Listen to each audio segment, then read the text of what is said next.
One thought about the career, right?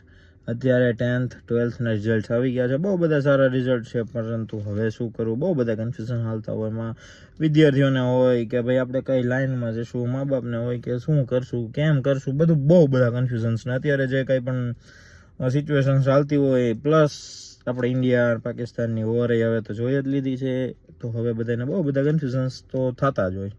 And it's normal thing. But મારું કહેવું એમ છે, 3 વસ્તુ બહુ ઇમ્પોર્ટન્ટ છે તમારે કરિયર ચૂઝ કરવા માટે. ફર્સ્ટ કેપેબિલિટી, બીજું એબિલિટી, અને ત્રીજું ઇન્ટરેસ્ટ. કેપેબિલિટી તમારામાં તેવડ તો હોય છે ને સાહેબ. કેપેબિલિટી આપણામાં હોય એવું કરાય, એમ કહીએ કે જેવી જેની શક્તિ એવી એની ભક્તિ, બરાબર. એબિલિટી આપણામાં આવડત તો હોવી જરૂરી છે. અને ઇન્ટરેસ્ટ ધ મેઇન ફેક્ટર, કે જે કોઈને જે વસ્તુ કરવી હોય, જે પણ કરિયર ચૂઝ કરવું હોય, એના માટે ઇન્ટરેસ્ટ તો હોવો જોઈએ ને સાહેબ. ફર્સ્ટ ઓફ ઓલ ઇન્ટરેસ્ટ વગરનું તો કેમનું થાય? કોઈ પણ કામ કરતા હોય, કોઈ પણ સ્ટડી કરતા હોય, XYZ તમારે કોઈ પણ લાઈનમાં જવું હોય, ઇન્ટરેસ્ટ ન હોય તો ઓલું કેમ કે મન હોય તો માળવે જવાય, એના જેવી વાત છે સાહેબ.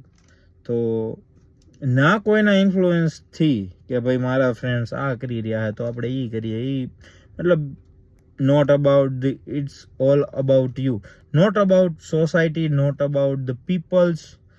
કોઈ માટે નહીં, જસ્ટ તમારું વિચારો તમારા માટે. અને ખૂબ આમ કહીએ ને કે ઓનલી તમે ને તમે, કે તમને કેટલી કેપેસિટી છે, કેપેબિલિટી કેટલી છે, આપણામાં કેવડી આવડત છે, અને મેઇન શેમાં ઇન્ટરેસ્ટ છે. ભલે ને કાંઈ નહીં ભાઈ, આપણે બીજા કરતાં 50,000 ઓછા કમાવું જ ને, પણ જો તમને કામમાં ઇન્ટરેસ્ટ હોય અને એ જ વસ્તુમાં તમને ઇન્ટરેસ્ટ હોય તો યુ મેક, ગોડ નોઝ, તમારા લક કામ આપી જાય, તમારું ઇન્ટરેસ્ટ કામ આપી જાય, અને તમે સક્સેસફુલ થવાના ચાન્સીસ બહુ વધારે છે. ઓલું કહે કે જેમાં જેને રસ હોય ને એમાં એ સક્સેસફુલ થાય સાહેબ. તો વિચાર કરજો, શેર કરજો, અને stay tuned with me. It's your Karan.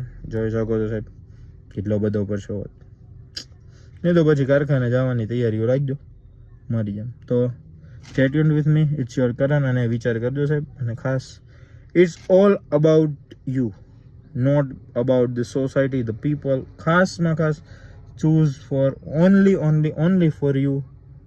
Stay tuned with me. It's your Karan.